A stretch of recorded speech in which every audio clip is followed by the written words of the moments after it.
Comcast. This sign is irrationally irritating. The E's here look like backward 3s, which would be fine until you see that the E down here seemed perfectly normal. This means someone either changed fonts midway through or this basic sign was written by 2 different hands. What? I admitted I was being irrational. My first time since my first time. So technically that's my second time. I'd say Jim would be excellent at CinemaSins, except the stupid thing he's correcting came from himself. Contrary to popular belief, we at CinemaSins do not award points for masturbation, verbal or otherwise. This isn't exactly a turn-on. Agreed! And yet the official genre for these movies is sex comedy.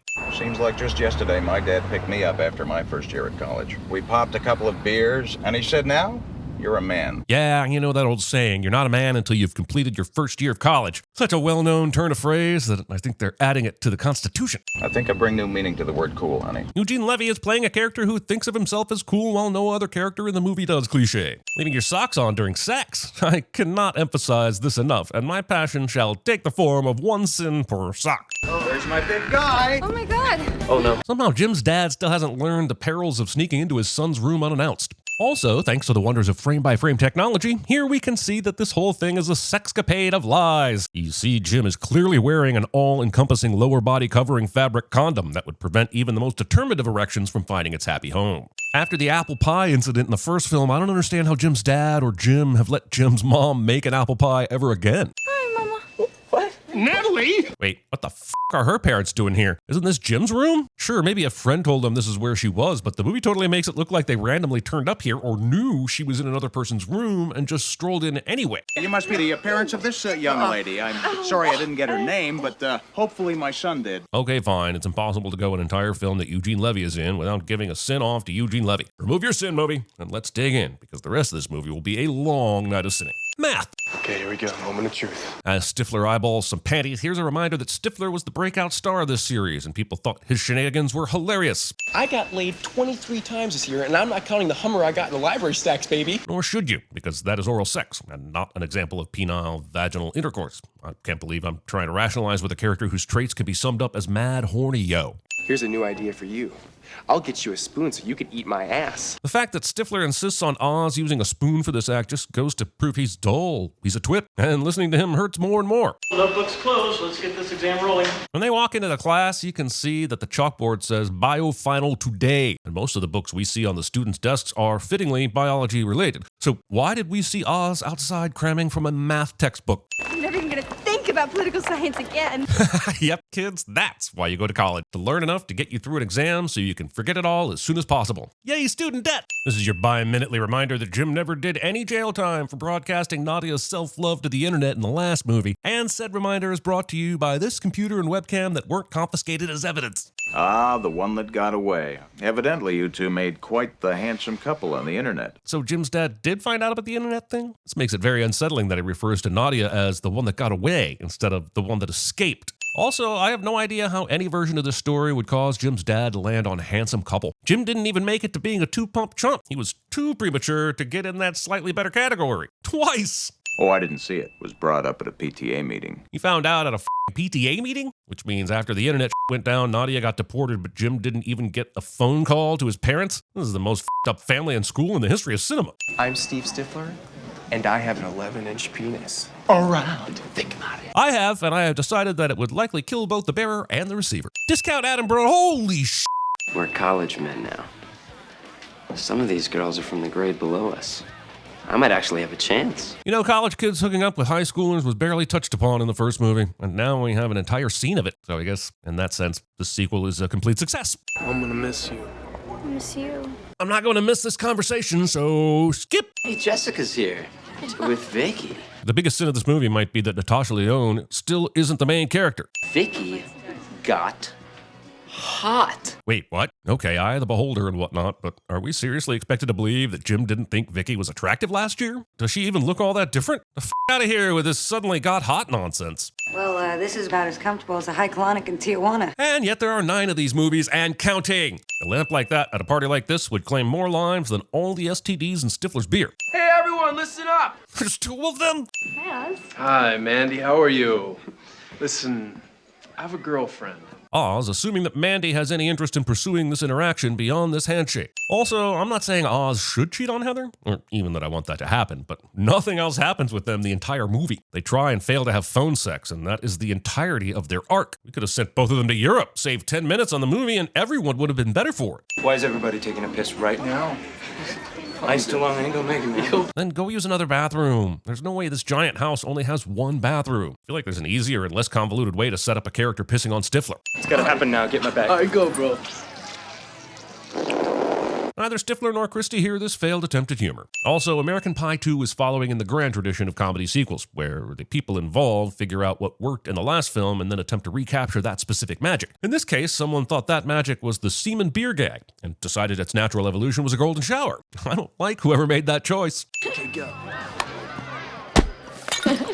For a brief moment, this flower pot allowed me to believe this movie was about to be a backdoor Final Destination sequel where everyone is gradually killed off by increasingly elaborate means. But sadly, everyone survives this. Casey Affleck is dragged back because it was apparently easier to copy-paste the script from the first movie, run a find and replace on all the place names and adjectives, and then let ChatGPT reorder the scenes. I know, ChatGPT wasn't a thing back then, but that just makes the commitment to unoriginal thought all the more impressive. I'm coming to see you at the end of summer. This bi-minutely reminder that Jim still isn't in prison is brought to you by this phone call from his victim, who has apparently been Stockholm syndromed into pursuing him for the summer. Guys, I got it.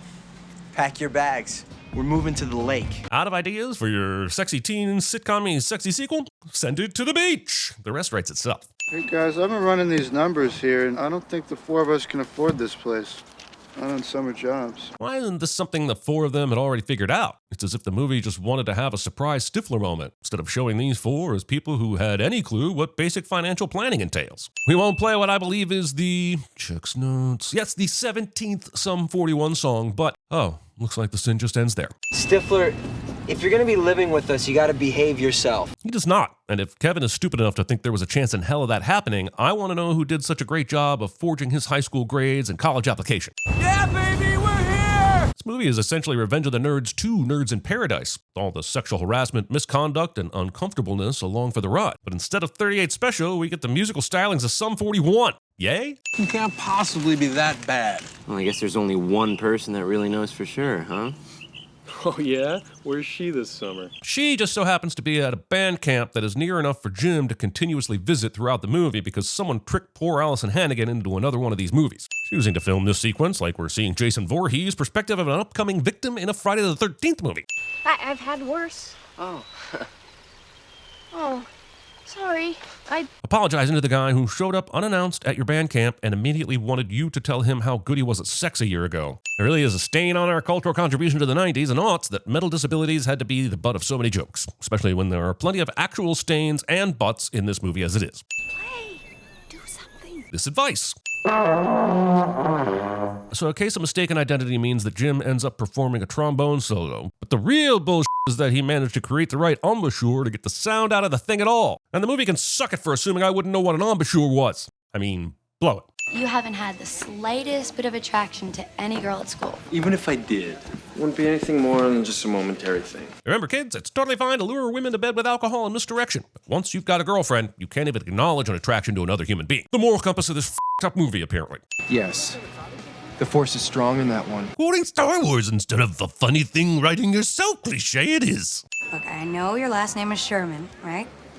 And that rhymes with the Terminator. Sherman does not rhyme with Terminator. You can't tell me a girl's ever really gone for it. I'm sure Jessica is trying to help, but perhaps this is less about Sherman attracting women and more about him adopting a strong persona that makes him feel cool and confident as a reaction to years of relentless bullying that has made him too insecure to embrace his own identity. Holy shit, I'm giving this movie way too much credit. God. As we watch the main cast work, I'm reminded that a lot of movies will find something interesting to center around, like a road trip, after-school club, whimsical quest, or engaging conversations as a way to explore relationships and do the sexy things sexy teens do. But nope, not this movie. This movie decided we could all just literally watch paint dry. Tantra teaches you to hold an orgasm over time, in anticipation of an ultimate moment to release it upon the world. And filling up to the brim. That's f***ing disgusting. I'm kind of with Stifler. Finch is definitely an oversharer. God damn it, this movie made me align with Stifler on something. Going with Pierre to Parkway. Hey, who's Pierre? After Stifler trying to get Oz worked up with what Heather might be doing in France, you might think the mention of a Pierre would lead to some sort of jealousy or drama. Nope. Again, just a regular conversation between regular people that leads absolutely nowhere. And yes, we'd have also sinned any kind of cliche jealousy too, and probably even more so. Welcome to CinemaSins. The band will be here all week. It can be found rehearsing in the rear. Oh, Heather, baby. Why don't you tell me my d***'s as big as Stifler's? Oh, come on. This isn't a Stifler play. You know he'd have listened to the whole thing, or at least have gathered everyone around the phone to listen. I'm not happy that this movie is proving that I'm a better Stifler than Stifler. The people demand rubber Finch, help! Finch! What the f*** is Jim expecting Finch to do? Confiscate the dildo and use it on Stifler's mom? Dildo. What are you doing? I'm looking for more lesbian artifacts. So, in Stifler's mind, a self-pleasuring device in the form of a penis is proof of a same-sex relationship? My problem is that this doesn't make any sense at all, and yet I can totally buy that this is Stifler's thought process. So I guess the sin is Stifler exists. Guys, they're back. Stifler went into the house right after Danielle and Amber were walking away from it, and that was all of 1 minute and 40 seconds ago. In that time, these two women have walked to a restaurant or gas station, purchased a couple drinks and a newspaper, and already made it back to the house. Jim's American Pie orgasm lasted almost longer than this. Very original, Stephen. Don't call me Steven. Why are we shouting? Or why didn't either of the girls hear this? They're getting naked. Ah, yes, the classic movie walkie-talkies that give you a sound with every button press. Two possible lesbians in their bras and panties. Okay, so it's not broadcast Nadia coaxing the turtle to the whole internet levels of up, but it's pretty damning that there isn't a single person, not even Finch or happily married Oz, who says, hey, maybe it's not cool we're spying on these women as they get changed. Just a quick observation that while their options were limited, hiding in the closet is perhaps not the best idea when you now know the ladies you're hiding from are naked and likely getting dressed at some point. It's the painting kids. I don't care, I'm still calling the cops. I just wanted proof that you chicks are really lesbians. This works, and here yet again is another missed opportunity to bring these criminals to justice. Jesus Christ. Oh. Listen, they said touch his ass. No one said anything about spanking Stifler. That was a choice you made. Danielle is feeling my breasts. She is not. She is feeling one breast. I checked in everything. Also, the agreement was an ass grab for an ass grab. So why has the ass grabbing been skipped in favor of boob groping? It's like no one is taking this seriously other than me. No way, dude. Hang on a minute. I thought Oz was Mr. I'm so committed I can't even see other women, so why is he in such a hurry for the peep show? Breasts are so luscious. What a wonderful Christmas gift you bought the boys. Wait, does she think that he went into the store and accidentally or otherwise picked out walkie-talkies that are designed to pick up people talking dirty? Like, what does she think is going on here that means he's the one to blame? That's how you kiss your mother. Don't you say anything. No, bad Jeremy. You will not laugh at this, even if it did catch you off guard and had perfect comedic timing. Bad Jeremy. The sin is for you. Make it real. If you do that, we'll do anything you want. Jim and Stifler technically hold up their end of the bargain, and the anything they ask for in return is kissing? Dudes, the ladies said they'd do anything. You didn't even draw up a short list. You could have forced them to make you souffles. That shit's delicious and impossible. Not a single tax-paid employee here objects to listening in on this conversation. Stifler wanted to give you two hand jobs? No, Stifler wanted one from us. How exactly did Jim tell that story in a way that allowed Oz to get it literally ass backwards? You guys, you wanna play some asshole? Ironically, playing some asshole is exactly what I think would have happened had that previous scene been allowed to play to climax. Jenny, where'd you put my clarinet? Oh, I think I shoved it in your box. Oh, thanks. Oh, Bad man.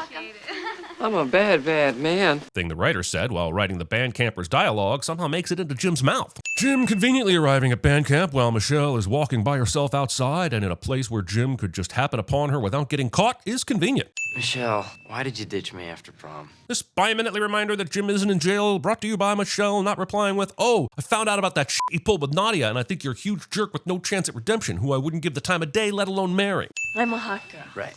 Okay, what do you want to do? I want to feel your boobs. No, you dingbat. To be fair, Michelle, you asked what he wanted to do, not what he should do. Jim answered the question correctly. Oh, Gilligan's Island, Mr. Howell. What? You've got to control yourself and think of something non-sexual. Thinking there was something non-sexual about the 3-hour tour that spent so much time focused on Marianne and Ginger's coconuts. Now, don't freak out. I'm gonna do something to push a threshold. Okay, no. Oh, let's go. Hold! I remember what I said earlier about the difficulty presented by nailing the right embouchure? Well, that goes double for the more southern wind holes. So between this obvious scrambling and the noise he heard outside, this guy clearly knows something is happening in this room. And yet his first reaction is to pick up the horn from the floor and stick it in his mouth? Surely he's heard and likely witnessed enough of those one-time at band camp stories to know better than this. Oh, what is that, a guest book? Yeah, and look at this entry. Movie expects us to believe that college guys renting a lake house would take the time to write anything of substance in a guest book. And I do not believe you, movie. You go fish. Finch, we're playing gin. If Finch didn't realize they were playing gin, then how did he leap to go fish? If he's telling someone to go fish, then that means someone at the table asked for a card. And if everyone else knows they're playing gin, who asked for a card? Oh, gin. And he somehow wins! I'm sure it's no coincidence that this glass is in the way of the card so that we can't see exactly how much bullshit is at play here. The back of Nadia's postcard says the prickly pear cactus, but on the front was a picture of the Liberty Bell. Movie doesn't know how to postcard correctly. USPS. Why hasn't Finch already cut Stifler out of these photos? We have the technology. And no, I don't mean Photoshop, I mean scissors. There are so many reasons why Jim deserves everything that happens to him here, but it is pretty amazing that he managed to confuse these two tubes. I mean, he's been using the glue to fix the lamp, so wouldn't he have realized this wasn't a fresh tube? Plus, the lid is completely different. My theory is that it's all Jim's subconscious punishing him in a world that refuses to acknowledge how terrible he is. Why is Jim trying to hide the porn? Everyone saw Stifler handing it out. Besides, tape or no tape, no one is going to believe this accident isn't masturbation related. Also, given that his friends are still his friends after everything that happened in the last movie, I don't know why he didn't try to call Oz or Kevin for help. Stifler's the only one likely to be an asshole about it, and who gives a f what Stifler thinks? So Jim was able to put on shorts and shoes but not open a door? Watch your head. This is Joseph D. Reitman playing the paramedic. He and Shannon Elizabeth, who plays Nadia, got married a year after this and were married till 2005. So I guess at least one decent thing came out of this movie, and I'm not sure I like that. My son is sitting here right now with his hand glued to his penis. Which makes me wonder why the hospital is letting anyone sit in the waiting room with their hand glued to their penis. Pretty sure no one in that waiting room would care if the hospital took care of the naked superglued idiot first. The swelling should subside in about 8 or 9 days. Beach party's in a week. Nadia's coming. Oh, would you look at that? Just a perfect amount of time to be inconvenient for this story, but not life-threatening enough for us to feel bad about laughing. Honestly, I wouldn't have felt bad even if I had been laughing. I'd tell your son to keep his pants on during that party. But if his pants decide to come off during the party, This should shave a couple of days off. So why wouldn't you have started with the ointment that would heal Jim's penis quicker? Regardless of a party in 7 days, getting Jim healthy as quickly as possible should be the priority. This might be the worst hospital in movie history. Worse than Halloween 2's hospital. Halloween 2! I don't know how I get myself into these things. Me too! It's almost like an unseen hand is guiding your dick into trouble for the sake of what some people brand as comedy. we're awful proud of you, son. Jim's dad being able to say this with a straight face and a clear conscience. Jim, you're the only guy I know whose needs an instruction manual. Stifler would be no, can't do it. I won't do it. So instead, these chairs would be very difficult to sit at because there's nowhere for your knees to go. Jim, I got so tired of sightseeing. But you're early. Ironic that this is a complaint that Jim is directing at Nadia, right? I come back with you, and you say, hello, this is Michelle, my girlfriend. Jim will go along with this instead of just telling Nadia that he has an injury that will prevent him from having sex for a few days. I think you should stay and have fun at the party. Good for you, Jim. Of course I will stay. So despite being kicked out of school for Jim broadcasting her to the internet, Nadia is still excited to spend time with him. Then he drops the bombshell that he has a girlfriend, and she is still happy to hang around with him, as if she's the one with unreasonable expectations. Did they forget to write this character a frontal lobe? And we are now entering the third music montage. It's starting to feel more like Rocky IV and less like American Pie 2. And we don't even get any intense gear shifting during one of the montages. So this scene here is literally Oz and Stifler playing beach volleyball. There's no gag, no joke. A few shots of volleyball, as if this movie thinks it's worthy to walk in the footsteps of Top Gun. You saw the thing on the internet. She did! Here's your bi-minutely reminder that no one went to jail for that shit, and Michelle is actually falling for the asshole who set it up. Shit, I think I've missed a few of those reminders. Here's an extra 100 sins to cover that oversight. And I don't care if you did give me 10 orgasms in a row. I'm not sure overselling Jim is going to help out too much if and when he actually has sex with Nadia. I'm so glad you came. Do you want something to drink, or can I help you? Kevin, What? that's my date. Yeah, but how the f*** is he supposed to know that? The dude just showed up and you didn't bother to introduce him. You saved them all. How sweet. You don't think I'm a dork? You're lucky she doesn't think of you as an asshole that filmed women naked without their permission, because that's what you f***ing are. And I don't care that I keep harping on this because it's f***ed up. And why is Nadia giving him the time of day? You might look at those waves and think, wow, that's a dead giveaway. This thing was filmed in LA instead of Michigan. However, Lake Michigan is so big that it does have waves. Moreover, however, none of this was filmed in Michigan. It actually was filmed in LA. which means the waves are wrong for the right reasons, or right for the wrong reasons. More importantly, I am right and the movie is wrong. That's really why I do this. You hooked up with 3 girls this year. You're doing fine. Rule of 3, Oz. No, that means you should have slept with 1 girl. Rule of 3 would mean 0 multiplied by 3, which still makes 0, and f*** you for making me math. Also, he could have hooked up with 30 girls and still be bummed about Vicky having a date, Oz. Love doesn't have to be fair, rational, or funny. Like this movie. My brother said... Scoop! This appears to be an attempt at a victorious hero walk to a newfound glory. Yet, I see no victory, no heroes, and glory in band name only. Okay, extras, just dance around and look like you're having a good time. Whatever you do, don't do anything with... Damn it, Mark! What the f*** are you doing? Gentlemen, this appears to be a party. So the mission of the movie has been to make sure that they go down in history by making sure they throw the best party of the summer. And apparently, it happens. But we have no idea how it happens or what sets this party apart from any of the other parties. You're everything that I used to want. The only American Pie sequel I'm interested in is American Pie, The Book of Saw, where Nadia takes over from Kramer and f***s with all the men in this movie. Hello, Jimbo. I want to play a game. Inside this room, you'll find Steven Stifler tied to a bed of nails. I have hidden 17 dildos inside his... You go get your geek. After all the male gazy movies I've watched and all the ridiculously crafted female characters by men I've seen, Nadia might be the most goddamn unbelievable and ridiculous one yet. It's f***ing impressive in its own deplorable way. What are you doing here? I was gonna pick you up at the airport in like 2 hours. I took an earlier flight. I thought I'd surprise you. She took an earlier flight from f***ing Europe? That noise. On this postcard earlier, we get a zip code for the lake house, which puts them in Spring Lake. Based on that, it's a safe bet Heather flew into Grand Rapids, which is about a 30-minute drive away. Let's be generous and assume her European trip ends in London, which is about as close as she could get journey-wise. That still makes this at least a 12-hour flight with a layover. That's not the sort of journey where you can just choose to grab an earlier flight. International flights are decided way in advance and are more likely to be delayed. Even if she landed in Detroit or Chicago and got an earlier flight on the second leg of the trip, that still means she'd have had to breeze through immigration, grab her luggage, and then find and pay extra for a flight that's only 90 minutes earlier than her original flight. Yes, 90 minutes early, not 2 hours, because 30 minutes of that 2 hours early would be spent in a fucking cab from the airport to the lake house. I don't know about you, but I feel much better. Who is it out there? It's the Stiffmeister, baby. And this will lead Amber to Danielle, the ladies from earlier, convincing a minor to get them into a party so they can have sex with Stifler. I have no idea how any of that's supposed to be satisfying or entertaining. Maybe I am a geek. Yes. Yes, you are. All right. I am the Shermanator. This works.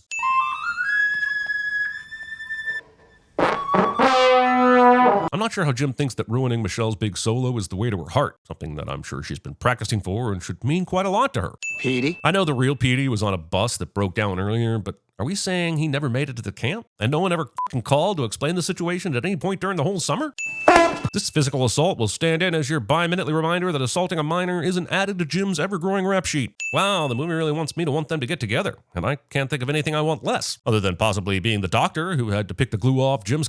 No one will be seated as all the cups are raised and all the nods are nodded for all the sum 41 time. Dude, am I gonna have a hangover? Because I want one. Come back to me in 2013 after 3 of the f***ers and see if you still feel the same. Expecting me to be okay with Steven's sexual assault Stifler getting not 1, but 2 happy endings. Hey, what's your name? Janine. We get to learn the name of Stifler's mom, but not if they finish painting Amber and Danielle's house.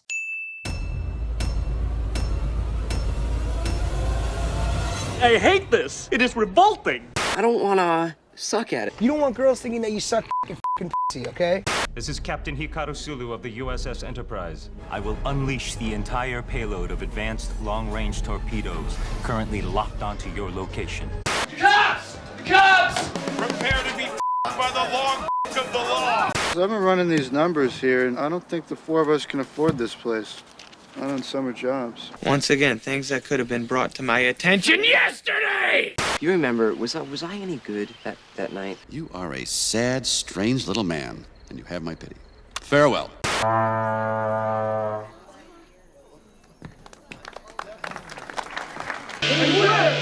Wild stallions! Guy tells you how many girls he's hooked up with. It's not even close to that. You take that number and divide it by 3, then you get the real total. It's like a dirty math problem. I don't want to seem like a dork. Oh, it's too late. You can't stop it now. Hans Mole Man Productions presents Man Getting Hit by Football. Oh! The ball is groin! It works at so many levels! No! Kelly Clarkson! What What is that? Why you wear that stupid bunny suit? All right. That's what I love about these high school girls, man. I get older, they stay the same age. I am the Shermanator. Chill out, dickwad.